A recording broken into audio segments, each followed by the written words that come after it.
Okay,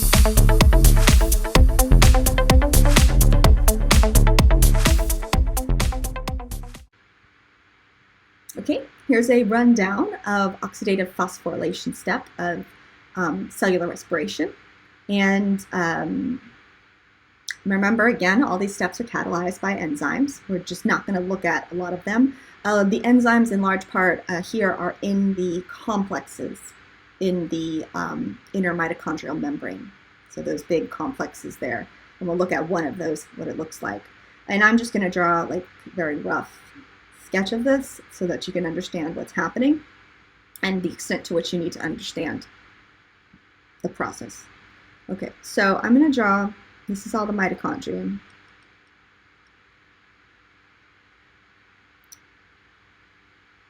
Draw it like this. There's your outer membrane. And then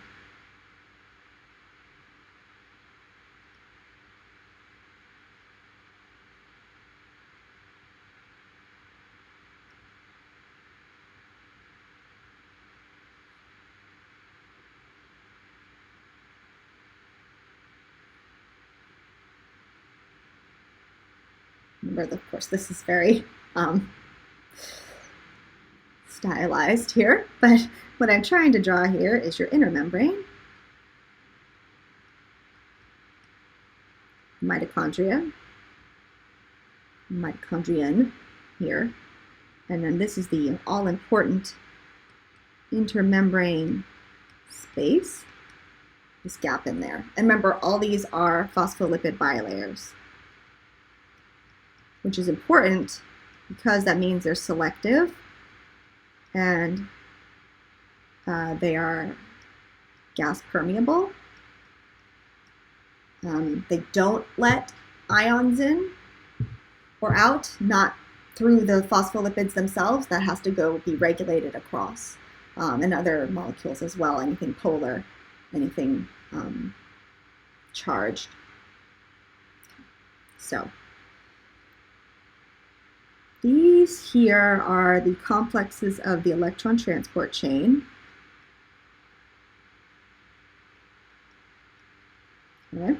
So basically, in glycolysis, in oxidation of pyruvate, and in the citric acid cycle, a lot of it, all of these have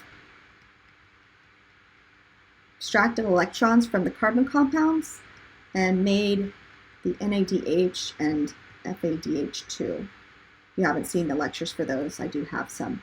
And they're basically, these products are what feeds into this oxidative phosphorylation because they have the electrons in them. And that's what electron transport chain needs to do. It needs electrons to run. ETC equals electron transport chain, and really what it is a series of complexes that pass electrons. It's just a bunch of redox reactions, oxidation, reduction, and why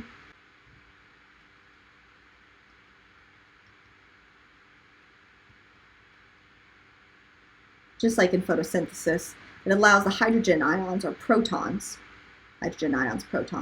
to cross the membrane.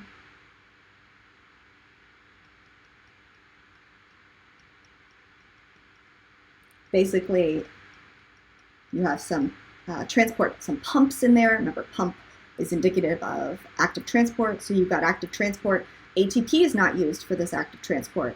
The energy for it is the electrons falling down this electron transport chain. Why is it active?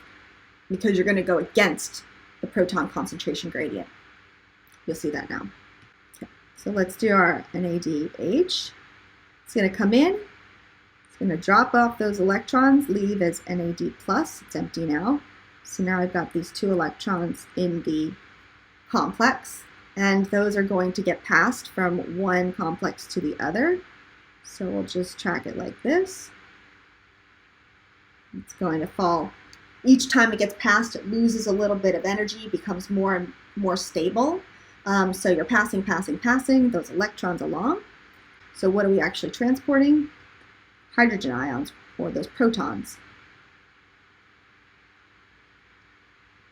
This is just like a very schematic idea. But as it falls, you pass those hydrogen ions into this intermembrane space.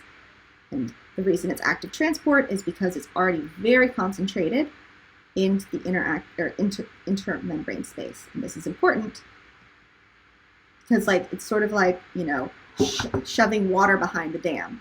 You want the water built up a lot on that one side, so that way it flows through, and that's what's going to happen here. So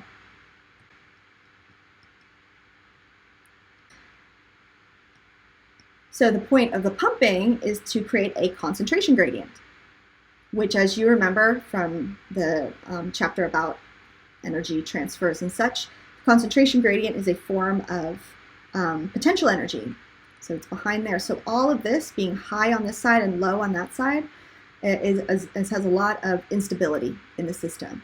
The more unstable the system is, the more work it can do. And so the work that the concentration gradient is going to allow is making ATP.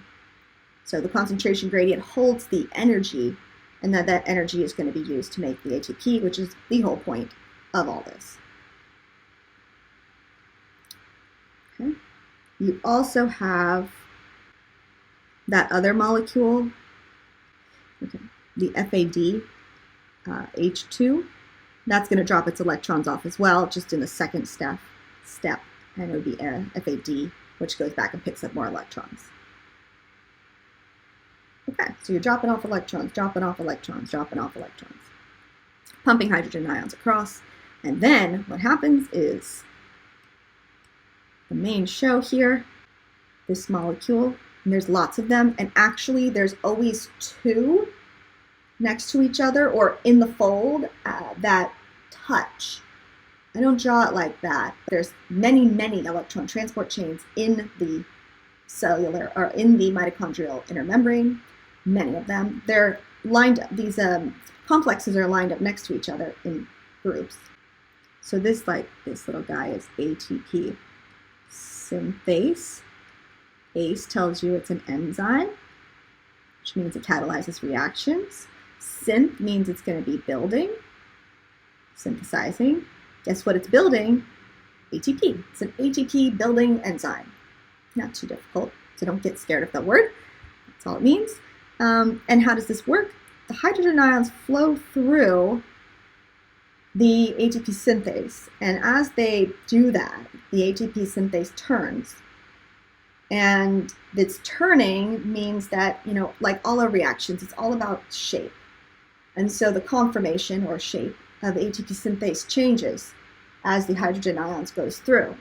And this allows the ATP, or ADP molecules first, the ADP molecules and inorganic phosphates, so just, a phosphate group like this,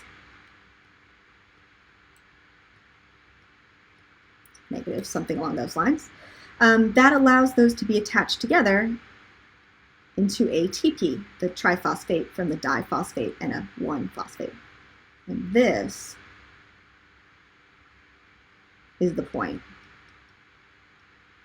And that's how the concentration gradient energy is turned into chemical energy.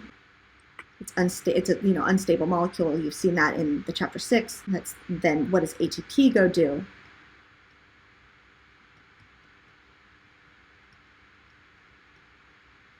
It goes and does cellular work. Now, you might be asking, wait a second. I know that there's oxygen involved somewhere in this, right? This is the reason we have to breathe. So why do we breathe? This one thing I'm about to show you. That's it. Even though the air has lots of other atoms in it, like nitrogen and stuff like that, we can't use it. Plants can't use it either. Bacteria, certain bacteria can use it to make it into nitrogen compounds that can go into plants. Then we eat plants, or we eat things that eat plants, and that's how we get our nitrogen, as well as all other consumers. Why do we breathe? This. If you'll notice, we get to the end of the electron transport chain, and then we have our little electrons sitting there. The way this works is that because it's, literally the electrons have to be part of the molecule. So when the molecule already has those electrons in it, its structure doesn't have space for more electrons. So if the electrons just sat there in here, then you wouldn't be able to transfer anymore, and then those would sit there, and you wouldn't be able to transfer anymore, and those would sit there, and then those, and then you get them all stuck in NADH and FADH2. And what does that mean? If they can't transfer, you can't pump hydrogen ions. You can't pump hydrogen ions, you can't make the gradient. You can't make the gradient, you can't make ATP. And so what has to happen is we have to take the electrons away from the end. Oxygen is going to come in, it's going to pick up those electrons, and it's going to leave as water.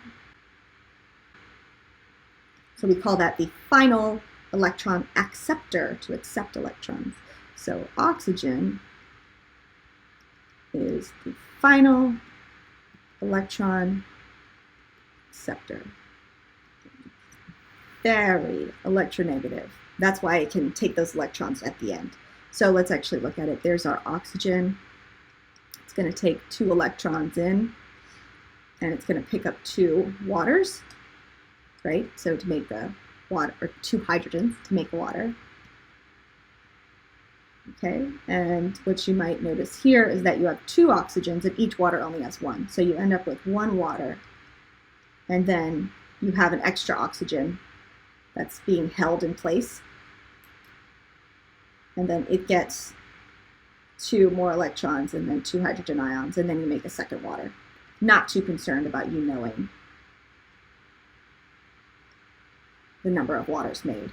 But just to let you know, sometimes this is also why,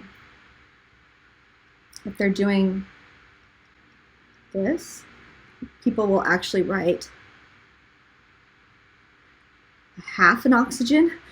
You're like, what does that mean, half an oxygen? It just basically means 1 oxygen atom at a time to make 1 water. And that water now is electrons, and that can go back into photosynthesis and drop the electrons off again. Cycling. Okay, so that's why you breathe. Otherwise you couldn't make ATP, and your cells would die.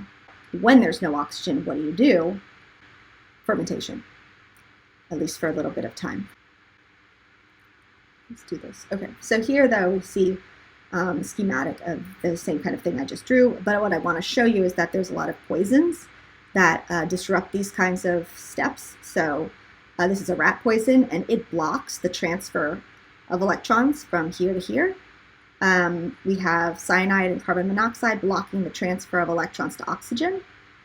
And so both of those kind of blocks are going to mean that if you looked at the tissue after death, it would look like you suffocated. It would look like you didn't even have oxygen, even though you did, because you couldn't pass the electrons into it. So not having any oxygen at all looks like to the body an equivalent of blocking that oxygen use. So those are problems. And then you also have oligomycin, which is blocking the ATP synthase itself. So no hydrogen ions flowing, no ATP being made.